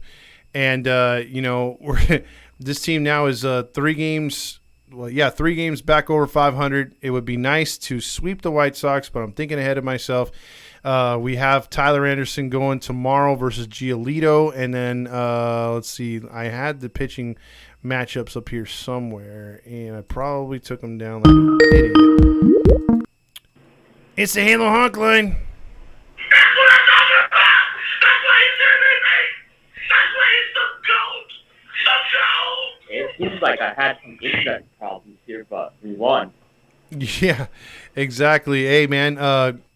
Dude, what did you think of the dub tonight, man? A little crazy game, right? Yeah, weird game, man. Weird game. Nato saved our ass, man. 2 times. Yeah, he made some other good plays. I mean, I think he saved a total of 3 runs, to be honest. Yeah. Ben Joyce, man. I called it from day one. I wanted Joyce. And what did he do?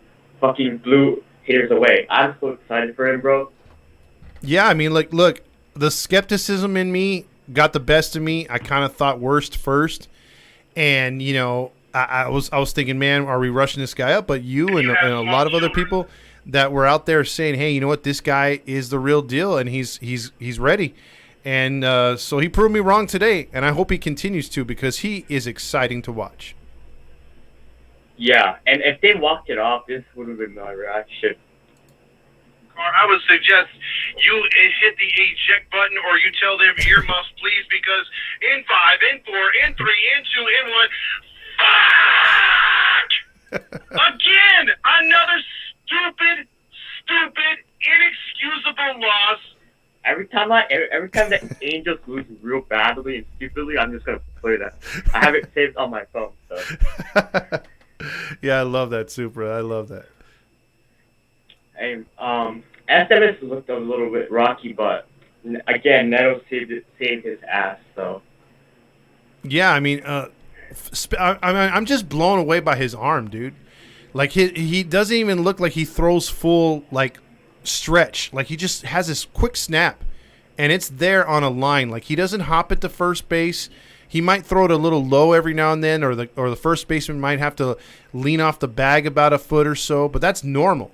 I mean, he's just getting the ball there lightning quick. Yeah. Hello? Yeah, I'm here. Hello? Oh, yeah, my bad. Yeah, he used to play pitcher in college. Hello? Yeah, I'm here. Well, yeah, so he used to play pitcher in college, I remember. He was on Pitching Ninja, actually. Yeah. But, I mean, he's just got a rocket arm, bro. A rocket arm, and I love that kid over there at short. He's going to be something. I mean, look at the way he wears his face paint. I mean, you may not think it's a thing, yeah, but man. That's character, that's charisma, that's leader. Like I'm going to be a dirty-ass player out there. I'm going to be a Darren Erstad. I'm going to slide everywhere. I'm going to get dirty. I'm going to make throws. You know, you're going to have to really hit it perfectly to get it past me. And you've seen it, too. A few of those balls that were hit, he jumped really high and barely missed them. And he's a short dude. Yeah, Trout used to be that guy. I mean, he used to be that guy when he was in, like, his early 20s, man. He used to be so electric, used to rob home runs, but now he just, I kind of feel him, but if he wanted to win, he could have signed to a better team, but you see here, so he's got to perform with us, you know. We're paying him, like, what, $35 million a year? About that, or it's about 30-something. I just want him to become a leader. I want that to finally kick in. I think that's one of those things that hasn't worked for him yet. Yeah. So About Ohtani, so Aaron Judge hit 2 home runs and robbed a home run today, and everyone, the Yankees fans are like, "Oh, he's the 2023 MVP." I was like, yo, 2022, he was pretty lucky to win the MVP. I don't think Aaron Judge is gonna win 2023 MVP. I might be crawling this, but I don't think so. I think they're being cocky right now. Well, they might give it to him only because they just want to give it to him. Yeah, the East Coast bias is pissing me off.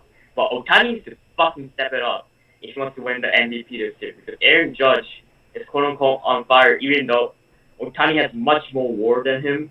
But Ohtani needs to step it up. What the fuck was that, Ohtani? Like, seriously, you can't just fucking swing at everything and expect to make contact, man. Like, he's just miserable, man. Yeah, right now he's having a terrible night in and night out performance. You know, at least Trout's starting to try to cut down the strikeouts. He's making a little bit more contact. He still isn't there either. But if these guys can get anywhere to halfway good, what they used to be, this offense will open up, like other people have said. So we'll just have to see it, and we'll have to hope that they get out of it fast. Ohtani needs to step it up. I mean, his pitching is fine, but hitting, he needs to step it up, or he won't win MVP with that East Coast bias of that stupid East Coast bias. And he's not gonna get paid either. He's like checking out like fucking. He reminds me of post All-Star 2021 Shohei Ohtani. Yeah, he's got into some bad habits again. Yeah, Ohtani. I don't know, man. Ohtani stance looks ugly right now, man. Like, I don't like it. Well, he may need to shorten up his swing and start getting hits till he gets into a real roll where he can hit a home run.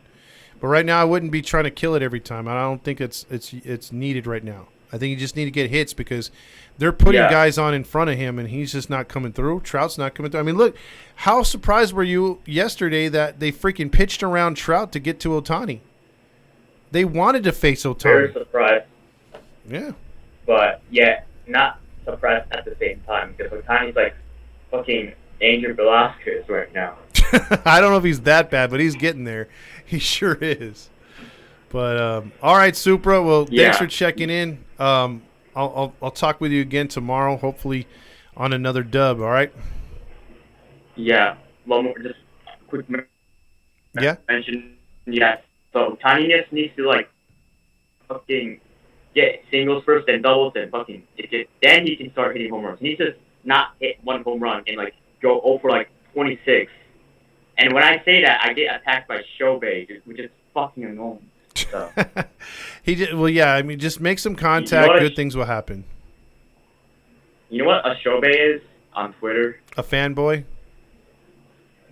Like a Shobei. Yeah, like a Shobei, like a bronze sexual, right?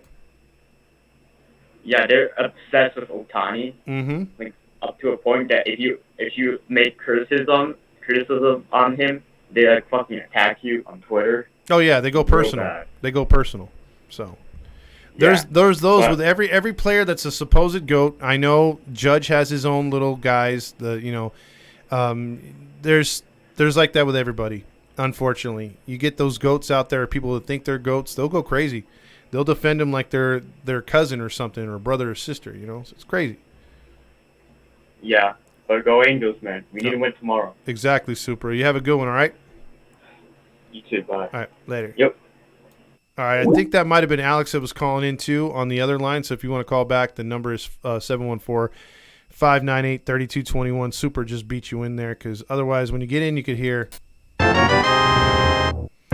That's the old Zelda. I love that when you open up a chest and you're just like. I mean, that's what happened when Neto made that great play. I couldn't believe it, man. I mean, what a throw. Again, chucking it. He was thinking seriously of going to third, which would have been a bang play. And it would have been really close. He didn't have to necessarily tag him, the third baseman, Urshela, but he would have had to be in position. I don't even think Urshela was set up all the way.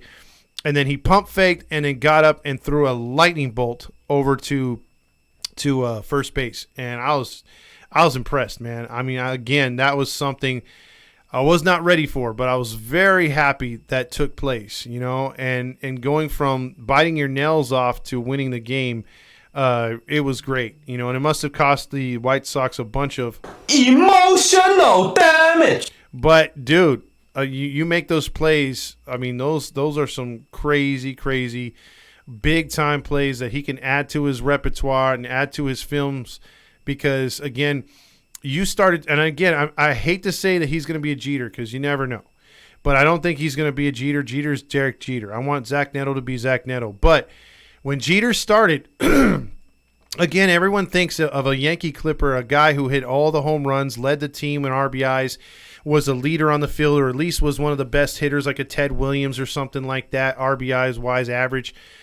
But no, Derek Jeter never led the team in home runs. He never led the team in RBIs.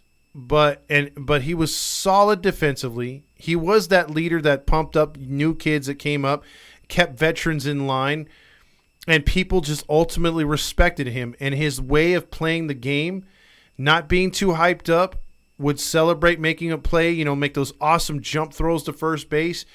And then he knew how to calm down a pitcher. He knew how to calm down a player that was struggling. He was just that guy that you would go to for advice that you knew that would get your back. And again, it's been beaten down the last few years, but how many times do we have to say it? We don't have that guy on the team. Can that be Zach Neto? Maybe in a few years. But I would say you need someone now. You need someone now with this year's team and next year's team and beyond. But at some point, if Zach Neto steps up, who knows? Dan's disagreeing with me. Okay, Derek Jeter was not solid defensively. His Gold Gloves were bullshit. Now, I never said his Gold Gloves were great, but I was just going by Dan, and I'm not disagreeing with you. I'm just saying the fact that Eckstein had better stuff. Well, maybe defend. Who knows? Maybe less errors. But I will say that Derek Jeter would make those throws. He made some like that iconic play where he came out of nowhere and got the Giambi brother, R.I.P. to Jeremy Giambi, at home when Posada was out of place. The ball was a short hop to home. he came out of nowhere, flipped it to him, and that saved the game. That turned around the entire series with Oakland. Plays like that are iconic. Hits that he hit at Yankee Stadium, which is an easy place to hit, in Boston, things like that. But I will say he was a hell of a leader. So he says he got his gold gloves because he was on the East Coast and a fucking Yankee. I agree. A lot of guys like Tino Martinez got love at first base as well, gold gloves and stuff like that. He was a marginal player at best. But I just will say that the leadership that Jeter had was he had GW was safe, no replay. I wanted him to be safe at that time too because I hated the Yankees. But no, I only say that because of his leadership qualities. And I could go to other teams in the past. Even like if you want to look at Andrew McCutchen, what he's doing with Pittsburgh now, you don't think that younger players on that team are looking up to him and saying, man, you're a veteran, you've been around, you're an all-star, former all-star, league MVP, and, looking for him for advice. Yeah, and you learn from guys like that. You understand guys like that. And it's good for the team. And we had that in Torrey Hunter, and I'll say it and say it before and said it again. Since then, nobody. And it's been a damn shame. I mean, you can't go to every team and say, oh, that guy's the leader for that team. That guy's. Some teams like the Angels don't have leaders. But for a team that's trying to strive to get to the postseason, for a team that's trying to strive to be better than advertised and not to be just 80% or not 80%, but a 500 team over and over and over, then we need leadership to keep these guys in line. We need leadership to have those closed-door meetings. We need management to also be good as well. Dan Rios says also Jeter is the captain of herpes. True story. Look, I will say this too.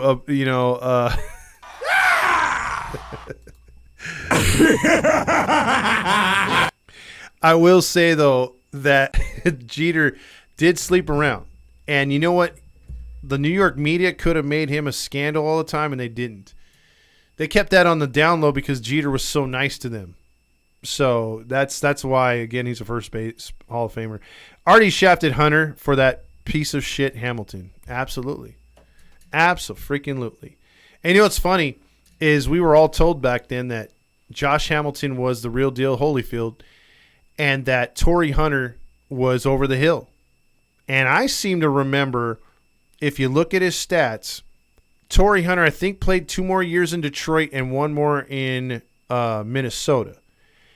And if you look at his numbers when he was in Anaheim, it was the same Torrey Hunter. 25 homers, 87 RBIs. 26 homers, 90 RBIs. 25 homers, 79 RBIs. 280 average every year. And it was for those 3 years. I mean, his swan song in Minnesota, same numbers. He didn't fall off. He didn't go to the 14 home runs and all that BS and just tail off and eat a contract. He played decent for those teams. And that could have been him in an Anaheim uniform. He could have closed out his career in an Anaheim uniform. And that's sad. Just like we hated seeing Guerrero play in Baltimore and in Texas, we hated to see Torrey Hunter play in Minnesota back again and Detroit. I thought it sucked because his play didn't fall off. His leadership didn't fall off. I think he would have been much better leader than Pujols to Trout's career. Maybe Torrey Hunter would have left him with a care package of knowledge and leadership moving forward. So that's all I'll say about that. I really appreciate the phone calls. I was hoping Alex would call in because I know he had something to say. He wanted to call in, but check us out next show. Again, 714 Tickets is a place to be. Get those $55 tickets. Get set up for that for the big the July 1st game, and come see us. If you want to see a watch party, IE Native, come over to Noble Brewing. We're going to be there all day. We're not going to the game. We're going to do the pregame show with James, and then we're going to do the watch party, calling the game, chatting it up, drinking, having some food, enjoying the game with you, watching every pitch through start to finish. And as soon as it's over, we do a live postgame there, and we'll probably be raffling off, giving away things in the pregame show and postgame show. So June 10th, The Saturday night game, if you don't have tickets, come spend it with us. If not, if you do want tickets, go to 714 Tickets. Use our code. Get in. But even if you go to the game, park at Noble for free. It's literally a 5-minute walk to the stadium and back. So if you don't want to pay already $20, come to Noble and get a pregame with us. Walk to the game, enjoy the game, come back and have a drink or two and drink responsibly. Have a designated driver before you leave. It'll be much fun. We can all spend it together. We can put faces to the names, and it'll be all good. Bring your family along. There should be games and everything for them to play, Jenga, checkers, and some cornhole. So we're going to set all that up, and it should be a fun time at Noble Brewery. We're looking forward to it on June 10th, our first of hopefully many post-game shows and pre-game shows and watch parties at the brewery, because we're trying to make that our home base for Heady baseball. So with that being said, also it says Hamilton hit a homer and did a line of coke. All right. It's a Halo Hawk line. Hello? Hello? Can you hear me? Yeah, I can hear you now. Bro. Probably just got to turn down whatever you're you're I can't really hear you. Well, turn down your speaker or whatever you're listening to, and then you should be able to hear me pretty good. Okay. Yeah, hey, bro. Dude, I don't remember the last time I've been hyped over a young player other than Trout, dude. Than Neto at this point. Yeah, man. I mean, that is a guy that has lived up to the billing so far. Like we got hyped when they signed him because it's like, oh, shit, this guy can throw over 100 miles per hour. We haven't had that. And now look at him, first appearance and he's lights out.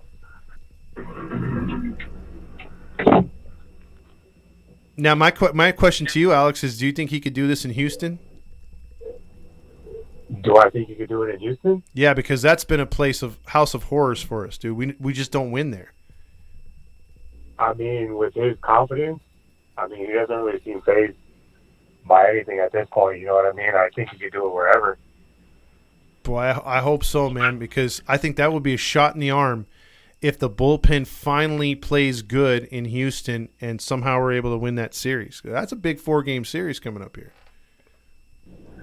Yeah, and another thing I was going to talk about was Shohei's last, I think it was 2 starts maybe.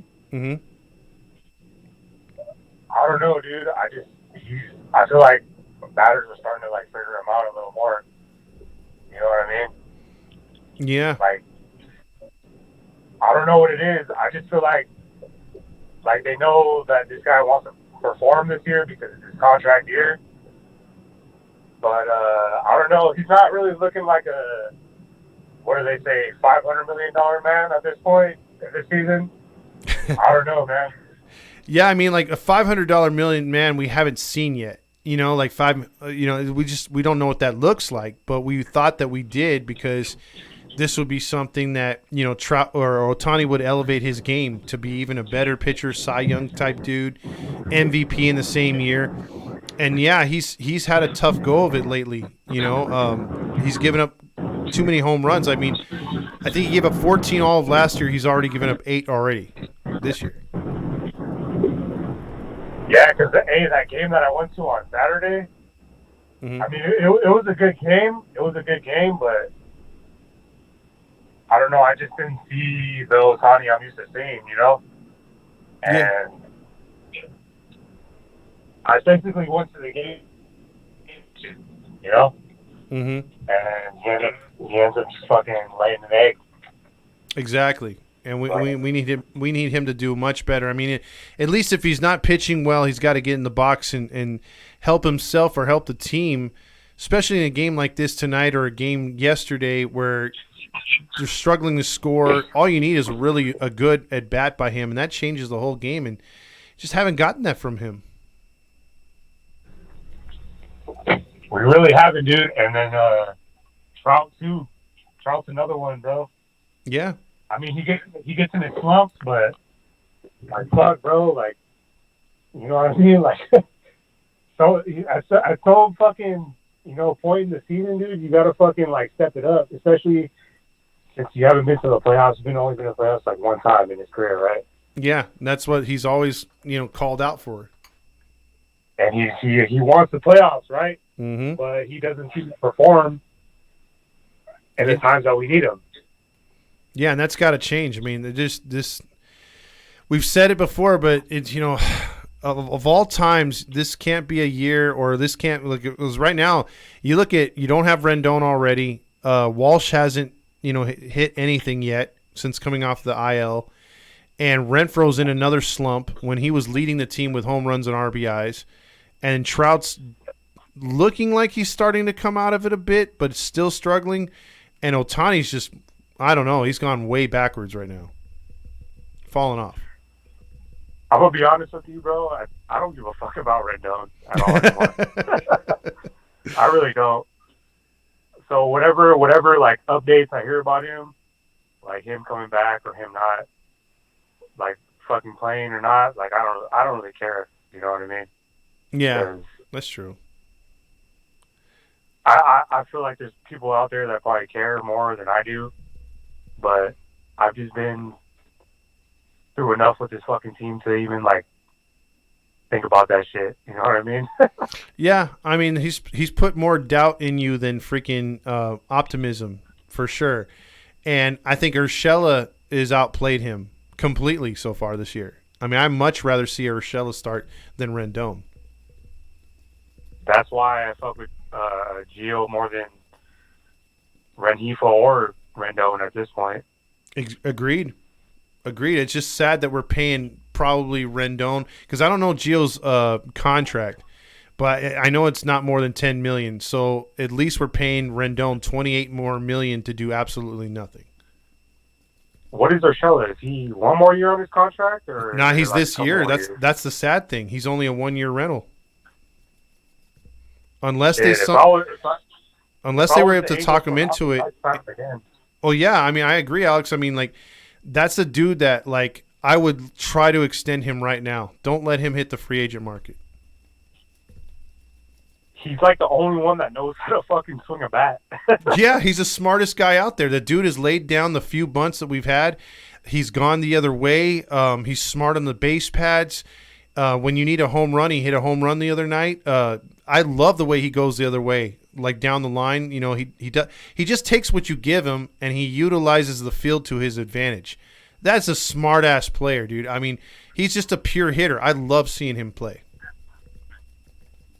I don't know if I forgot where I heard it, but was it on the broadcast? I think it was somebody was talking about like Urshela was talking to the other players like how to swing and like how to make contact or some shit. I heard it from somebody, but I heard that he was trying to give like the other players like tips on how to fucking make contact with the ball.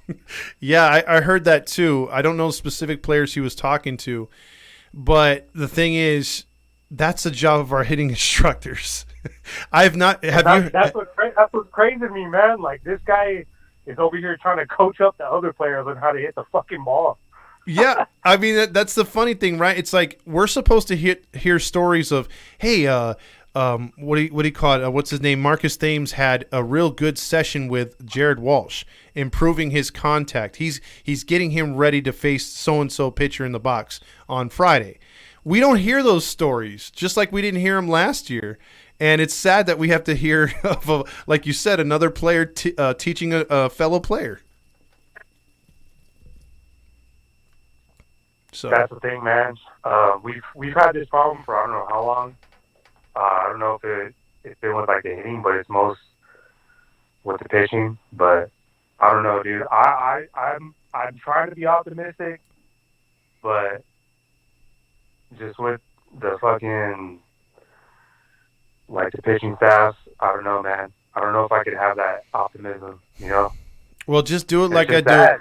Just do it like I do it, man. One game at a time. You know, the moment I thought we had a sweep, I got my inner Halo honk on, and I got too happy, and I was predicting a sweep, and look what happened. It went the other way. So I learned my lesson again this time, and I'm just going to look ahead till tomorrow. That's it.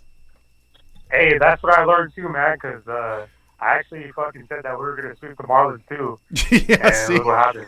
Yeah, and it's a big bitch slap to the face because you're like, oh, great, they're back. You know?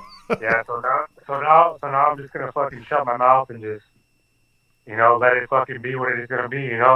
Yeah. Yeah, I mean, like, for me, like, I'll preview the series. It'll be like, hey, you know what? This pitcher's going that night. This pitcher's going that night. This pitcher's going that night. But when it comes down to it, I'm just focused on Giolito and Tyler Anderson tomorrow. That's it.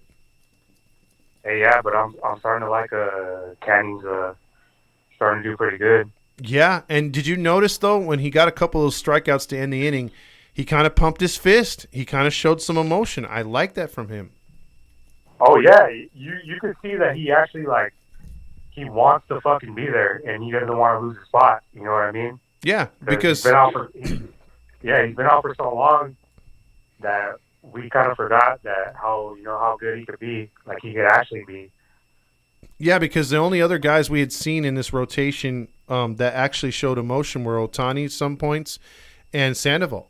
And so to get another guy showing emotion, trying to pump up his boys, because to me, when I played and the pitcher had a dominant inning, I wanted to get out there and score some runs. I wanted to get out there and make something happen, because that's him telling us, hey, man, let's go, without telling us, hey, man, let's go, Yeah. So, I appreciate Hey, go ahead. I fucks with it, bro. Hey, what day did you say you're going to be out at that brewery spot again? Oh, June 10th. We'll be there June 10th, probably starting around sometime around 5 o'clock if it's a 6:30 start. So we'll be there kind of early to set things up and then get the pregame show going. And then we'll do the watch party with all y'all, and then we're going to do the postgame. Okay. Are the tickets still live for, what is it, the 1st, right? Yeah, July 1st, yes. All right, so what do we do with that? Do we just you just call them? Or? Yeah, you just call them because they didn't set up a thing on the app, unfortunately. So you just have to call in and ask for the Halos in the Infield special, and they'll hook it up right there. All right, then. Well, I look forward to fucking chopping it up with you again, bro. You got it, bro. Appreciate the call. All right, later. Later. All right, that's Alex right there. Let me get into the final few comments here, and then we'll get out of here. Let's see. Will you play Pin the Tell on the Artie? Boy, that's a great game. Remind me as we get close. I'll get a board of Artie Moreno or something, because that sounds like a great game to play.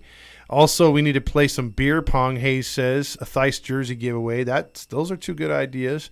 The beer pong sounds really fun, or flip cup, either one, because they have those rectangular tables over there. Demetrio says, ToddFox, what up, Vato? Solid game today. Neto slick as oil out there, hoping we keep it rolling. No honk here, though, but I'll give you one anyway. Also, we didn't win in Houston because Trout can't hit at the Astros, and the Astros own Sandoval. And those are things that we need to change, because I forget the miserable record we have. I think we're 5-26 in the last 31 in Houston. It's something terrible. So we need to change that if we want to compete at all. And again, you didn't gain no ground tonight, but you didn't lose any. So just plug away, keep winning. Let's win some series. Let's win tomorrow. Let's keep it going. Dan says, hey, Todd, UK Angels was in town. Did you meet him? No. I thought he would reach out to me.